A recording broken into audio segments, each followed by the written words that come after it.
it was easier for me to maintain muscle while I was fasting a lot more frequently. Now, I've talked about how I only fast 1 or 2 days a week now, how I'm at my desired weight, I'm at my desired body fat percentage. I don't need to fast a whole lot, although I enjoy it for the myriad of different benefits that I get from it, and I enjoy it because of the simple ease that it provides within my life. But I definitely notice that it's harder to maintain mass now, and it makes me think about things. Think about, for example, the people that are constantly eating protein to protect their gains, right? I gotta get my protein goal. I gotta hit my protein goal. I gotta make sure I don't miss a meal.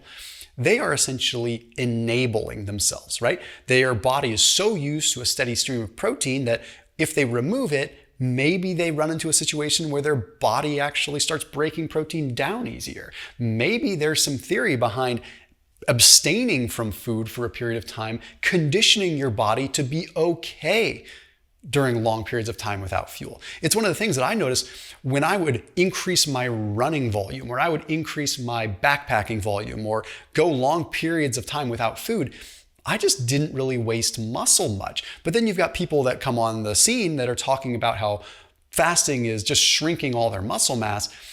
I think that that's not always the case. I think the proper hormetic stressor, the proper dose of fasting actually makes it so you can train your body to maintain muscle through deficits, or train your body to maintain muscle through fasting, or maintain muscle through cardiovascular exercise. I think there's a there. And when you look at the evidence, it's actually kind of strong. So let's look at one study in the journal Translational Medicine that looked at time-restricted feeding versus caloric restriction with similar calories that had interesting results, and it can teach us something. Now also, before we get into that study, I did put a link down below for 30% off your entire grocery order through Thrive Market.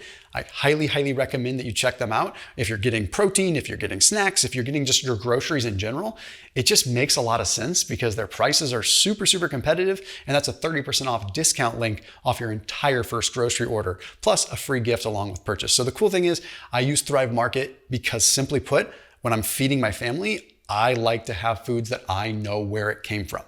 Okay, I can't always find good, clean foods at the grocery store, plain and simple. Thrive Market does the homework for me. It does all that legwork where I know what I'm getting has good ingredients, and they're very transparent about that. Plus, it's delivered to my doorstep. Don't have to hang out with my neighbors at the grocery store if I don't want to see them, and it's that simple. So that link is down below in the top line of the description. Okay, so the study for 8 weeks had people do either a normal caloric restriction diet or time-restricted feeding diet. And what they found is that both groups lost some weight, but there was also no change in muscle cross-sectional area. So they essentially did not lose any muscle mass, even though they were going periods of time without eating, compared to the other group that was more continuous. Now, this isn't the only study that demonstrates this, but what's interesting about this is they noticed that for a period of time, the time-restricted feeding group actually decreased testosterone and decreased IGF. But what we can theorize from this is that perhaps there was an increase in sensitivity. There is something that's kind of known within the, at least bodybuilding world. There's an anabolic rebound. Okay, so if you go periods of time without food, there is an anabolic rebound where your body sort of recalibrates with increased muscle protein synthesis and increased mTOR after periods of time without it. It's sort of why, it's like the old theory behind after a workout, you're more sensitive to muscle protein synthesis. Right? Now that's somewhat not all the way true. There's a lot of nuance there, but it's along the same kind of premise where if you go periods of time, you're going to be more insulin sensitive. You might be more muscle protein synthesis sensitive. So in my humble experience, I was fasting probably a little too much, but my body was very used to holding on to muscle. Now, the same can be said for fat, unfortunately, right? We know that if you restrict calories over time, your body will just kind of hold on to fat because your basal metabolic rate slows down.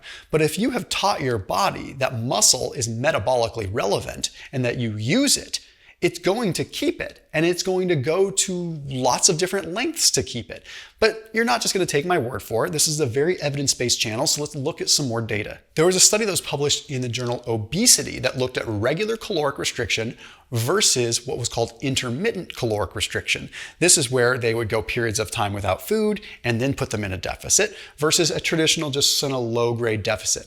Both groups lost weight, but once again, in this case, there was no difference in fat-free mass, even though the intermittent caloric restriction group went periods of time without food.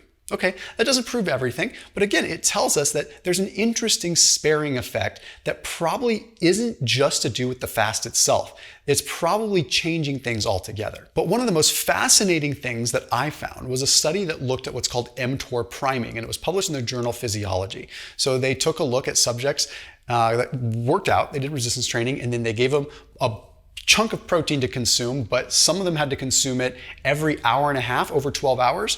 Others had to consume it every 3 hours over the course of 12 hours. And the final group had to consume just 2 boluses every 6 hours. So it was like these 2 kind of big boluses over a 12-hour period of time, just divided into 2 sprints or 2 stints like that. What they found is that that group, the group that had the large boluses of protein, had the most amount of muscle protein synthesis, the most amount of mTOR activation and P70S6K phosphorylation. So essentially, even though they had the same amount of protein at the end of the day, they had bigger spikes in mTOR, leading to more muscle protein synthesis. And this falls in line with other literature too. Point is that there is an adaptation. Are we enabling ourselves? By being afraid of losing our gains so much that we just consume protein all the time, do we actually hurt ourselves? And I'm not saying eat less protein. I'm actually making a case for training your body to have protein in larger boluses, or possibly even training your body to not need so much protein all the time.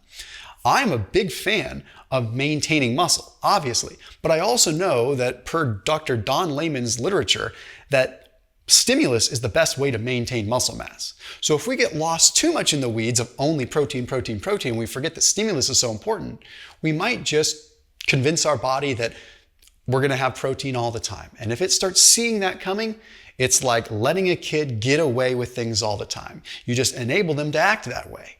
So although the science is still coming out on this, it makes perfect sense. And when I look at my own anecdotal experience, it was much easier for me to maintain muscle when I was fasting than it is now when I'm not fasting as much. Now I have to be consciously aware, and if I miss a meal, it's more problematic. So as always, keep it locked in here on my channel. I'll see you tomorrow.